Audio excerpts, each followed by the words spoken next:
200 বছরের স্বপ্ন পূরণ অবশেষে রাস্তা পেল বিষ্ণুপুর গ্রামের মানুষ। ফরিদপুর জেলার বহলমারী উপজেলার রূপাপাত ইউনিয়নের বিষ্ণুপুর স্থানীয়ভাবে বেষ্টপুর নামেও পরিচিত। গ্রামের মানুষের দীর্ঘদিনের স্বপ্ন অবশেষে বাস্তবে পরিণত হয়েছে। প্রায় 200 বছর ধরে রাস্তাবিহীন দুর্ভোগ পোহানো এই গ্রামের মানুষ এবার পেয়েছেন একটি মাটির রাস্তা। বৃহস্পতিবার 24 এপ্রিল বেলা 11টায় গ্রামের অভ্যন্তরে নির্মিত এই নতুন রাস্তা আনুষ্ঠানিক উদ্বোধন করা হয়। উদ্বোধনী অনুষ্ঠানে প্রধান অতিথি হিসেবে উপস্থিত ছিলেন বহলমারী উপজেলার নির্বাহী কর্মকর্তা ইউনুস তানভীর হাসান চৌধুরী। বিশেষ অতিথি হিসেবে ছিলেন রূপাপাত ইউনিয়ন পরিষদের চেয়ারম্যান মিজানুর রহমান সোনা। আরও উপস্থিত ছিলেন স্থানীয় জনপ্রতিনিধি, রাজনৈতিক নেতা, গণ্যমান্য ব্যক্তি এবং উৎসাহী গ্রামবাসী। উদ্বোধনী বক্তব্যে ইউনুস তানভীর হাসান চৌধুরী বলেন, তখন থেকে আর কি আমরা চেষ্টা করছিলাম যদি আমাদের কোনো সরকারি প্রকল্পের মাধ্যমে যদি লোকজনকে রাস্তা দেওয়া যায়। যা হোক, আমাদের চেয়ারম্যান সাহেব আমাদের ওনাদের কথা চিন্তা করে ওনাদের প্রকল্প থেকে আমাদের যে টিআর প্রকল্প, টিআর কাবিখা প্রকল্প, গ্রামীণ আমাদের যে সামাজিক উন্নয়ন বা গ্রামীণ অবকাঠামো উন্নয়ন, সেখানের যে একটা প্রকল্প দিয়েছেন, আমাদের এখানে রাস্তা করে দিয়েছেন। আমি আশা করি এর ফলে এখানে ওনাদের যাতায়াতের জন্য যেটা সারা বছরই ওনারা খুব সহজ যাতায়াত করতে পারবেন।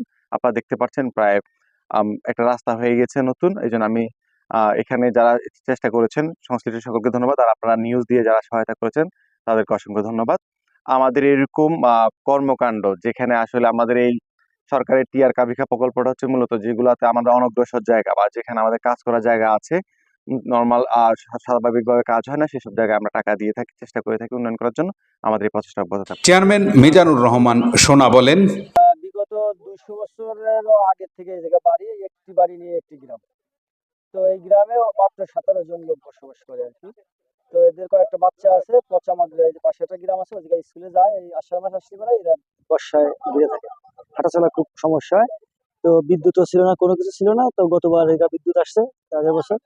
আর এই রাস্তাটা এই মূলত কোনো চেয়ারম্যান এবং কোনো কেউ করে নাই, এই সামান্য একটু রাস্তাটা করে নাই, কেউ আসে না। তো এখন এটা আমাদের উপজেলা নির্বাহী অফিসার যিনি আছেন, তার চেষ্টাই আসলে এই রাস্তাটা। আমরা বারবার তাকে বলার পরে যে স্যার এই ঘটনা, আর এটা নিয়ে একটা নিউজ হয়েছিল, নিউজের পরে থেকে আর কি স্যার ডাইকে বললো যে এই রাস্তাটা জরুরি। তখন আমি বললাম যে স্যার জায়গা তো কৃষি জমি আশেপাশে, তারা তো কাটতে দিবে কিনা। তারপরে যেভাবে হোক ম্যানেজ করে এই রাস্তাটা করতে হবে। তো তারপরে এই রাস্তাটা করা আনন্দিত এবং ধন্যবাদ দিই আমাদের স্যারকে। আর এলাকাবাসী এটা নিয়ে অনেক খুশি এবং এই বাড়ির বাচ্চারা খুব খুশি। অনুষ্ঠান শেষে গ্রামবাসীদের আনন্দ উৎসবে মেতে ওঠে। অনেকে আবেগে আপ্লুত হয়ে পড়েন। কেউ কেউ বলেছিলেন, আমরা কখনো ভাবিনি জীবদ্দশায় এই রাস্তা দেখতে পাবো। আজকে তা বাস্তব। এই রাস্তা আমাদের স্বপ্নের রাস্তা। এলাকার বাসিন্দারা জানান, ছিল দেখা যাচ্ছে কি যে ওইদিকে ওই যে ওই পাশের গ্রামে একটা ব্যাস করেছে, অনেক সময় আমরা এদিকে লুঙ্গি পিনতে কাঁচা দিয়ে অনেক গেছি, কাঁচা দিয়ে গেছি, তারপরে আপনার মনে করেন লোকাই গেছি, অনেক দুর্ভোগ ছিল। এখন মোটামুটি ভালোই আনন্দ লাগতেছে, হাঁটা চলা সব দিক থেকে সুবিধা ভোগ করবো আমরা। আল্লাহ করতে দিচ্ছে তৌফিক, তাই আসছে চেয়ারম্যানের দৌলতে।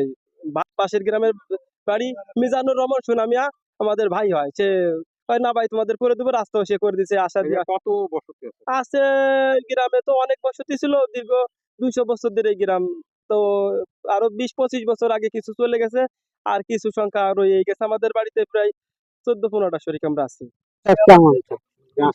ছিল না, ছিল হলো মাঠ আর একটা হলো রাস্তাটা হচ্ছে কত ভালো লাগতেছে, মনে অন্যরকমের একটা আনন্দ হয়েছে। ঘুরে ঘুরি, আমরা বর্ষা হলে সাঁতরে যেতাম স্কুলে, এখন রাস্তা হয়েছে, আমরা খুব খুশি। কিভাবে আপনারা জীবন ছিলাম আমরা লোকেই চলছি, বর্ষা হয়েছে লোকেই চলছি, কেদার ভিতর দিয়ে আমরা চলাফেরা করছি। সে সময় কেদা ছিল, সেই সময় কোনো আলু ছিল, কিছু ছিল না, এইভাবেই চলছি। এই জন্যই আমাদের রাস্তার দরকার ছিল। আনন্দ রাখতেছে, আমরা রাস্তার জন্য করছি, আমাকে খুবই ভালো লাগতেছে, আরো জন্য এত ভালো হয়েছে। উল্লেখ্য, প্রায় 1.25 কিলোমিটার দীর্ঘ এই কাঁচা রাস্তার নির্মাণ কাজ শেষ হয় চলতি মাসের মাঝামাঝি সময়ে। দুর্যোগ ব্যবস্থাপনা ও ত্রাণ মন্ত্রণালয়ের আওতাধীন গ্রামীণ অবকাঠামো নির্মাণ প্রকল্পের কাবিখা সরকারি অর্থায়নে রাস্তা নির্মাণ কাজ বাস্তবায়ন করা হয়েছে।